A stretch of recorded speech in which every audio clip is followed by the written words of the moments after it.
রোগবিধির উপকারিতা। রোগ আল্লাহর পক্ষ থেকে একটি পরীক্ষা। নাম্বার 1, রোগের মাধ্যমে বান্দার পাপ ক্ষমা হয়। 2, নেকি লাভ হয় ও মর্যাদা বৃদ্ধি পায়।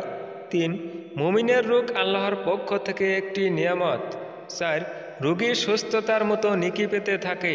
5, রোগের মাধ্যমে মুমিন বান্দা জাহান্নাম থেকে নিষ্কৃতি লাভ করে।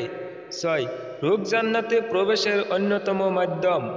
7, রোগ বান্দাকে আল্লাহমুখী করে এবং তওবার সুযোগ সৃষ্টি করে দেয়। 8, রোগ বান্দার জন্য কল্যাণ বয়ে আনে।